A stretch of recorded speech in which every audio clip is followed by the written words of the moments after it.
வணக்கம். என் பேரு அபிநயா. நான் ஒரு பயோடெக்னாலஜிஸ்ட், ஒரு கிளினிக்கல் எம்ப்ரியாலஜிஸ்ட். இன்னைக்கு நான் ஒரு முக்கியமான விஷயத்தை பத்தி பேச போறேன். Polycystic ovarian syndrome. என்னடா அது? ஊரே ஜல்லிக்கட்டை பத்தி பேசிட்டு இருக்கு. இவங்க என்ன பாலிசிஸ்டிக் ஓவேரியன் சிண்ட்ரோம்ங்கிறத பத்தி பேச போறாங்கங்கிறாங்க? இருக்கு, நிறைய சம்பந்தம் இருக்கு. இன்னைக்கு இருக்கிற காலகட்டத்துல நம்ம பெண்களுக்கு ஒரு பெரிய பூதாகரமான விஷயமா நிக்கக்கூடிய ஒரு நோய் பாலிசிஸ்டிக் ஓவேரியன் சிண்ட்ரோம். இந்த நோய்னால பலவிதமான பாதிப்புகள் இருக்கு. அதுல முக்கியமான ஒரு விஷயம் மலட்டுத்தன்மை.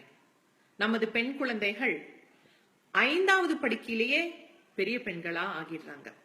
இது எல்லாத்துக்கும் காரணம் இந்த பாலிசிஸ்டிக் ஓவேரியன் சிண்ட்ரோம் தான்.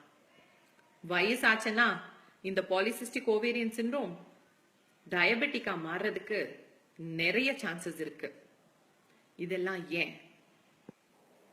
அந்த காலத்துல நம்ம நாட்டு மாட்டுப்பால் குடிச்சிட்டு வந்துட்டு இருந்தோம். இன்னைக்கு நம்ம குடிக்கிற பால் ஹார்மோன் இன்ஜெக்ஷன்ஸ் ஏத்தப்பட்ட ஜெர்சி மாட்டுல இருந்து வர்ற பாலை தான் நம்ம குடிக்கிறோம். அந்த காலத்துல நம்ம வீட்டுல நாட்டுக்கோழி வளர்த்துட்டு வந்துட்டு இருந்தோம். அந்த நாட்டுக்கோழியையும் அந்த நாட்டுக்கோழி இடுற முட்டைகளையும் தான் நம்ம சாப்பிட்டுட்டு வந்துட்டு இருந்தோம். ஆனா இன்னைக்கு நம்ம சாப்பிடுற முட்டைகள் எல்லாமே பிராய்லர் கோழி முட்டைகள்.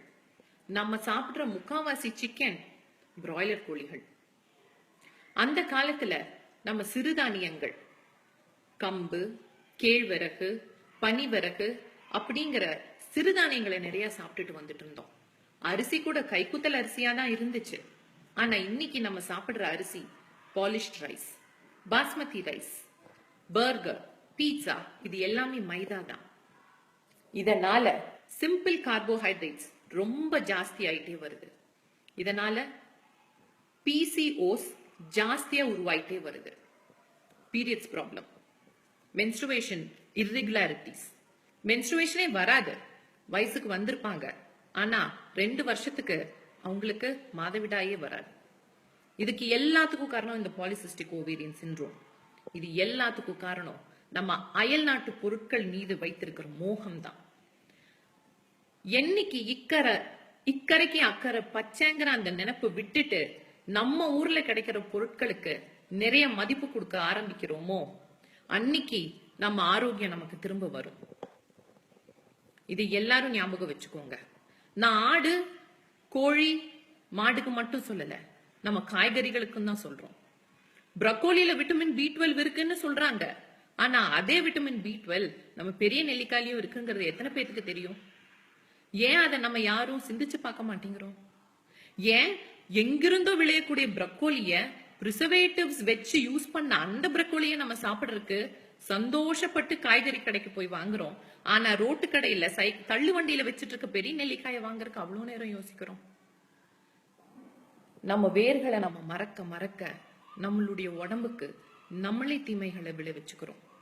நம்ம வேர்களை நம்ம நினைக்க நினைக்க, நான் கட்டாயமா சொல்றேன், நம்ம ஆரோக்கியம் நமக்கு திரும்பி வரும். அயல் நாட்டுல இருந்து வர பொருட்கள்னால சக்தி வருமா இல்லையான்னு எனக்கு தெரியல. ஆனா கட்டாயமா அதனால நமக்கு தீமைகள் நிறையவே வருங்கிறத நான் உறுதியா சொல்றேன். பெண்களே, பெண் குழந்தைகளை வச்சிருக்கிற ஒவ்வொரு தாய்மாரும் தந்தைமாரும் உங்க பெண் குழந்தைகள் நல்ல குழந்தைகளை பெறணும்னு நீங்க நினைச்சீங்கன்னா நம்ம வேர்களை மறக்காதீங்க. நம்ம ஜல்லிக்கட்டை விட்டு கொடுக்காதீங்க. நம்ம நாட்டு கோழியையும் நாட்டு மாடையும் நம்ம குழந்தைகளை போல பாதுகாக்குங்க. நன்றி.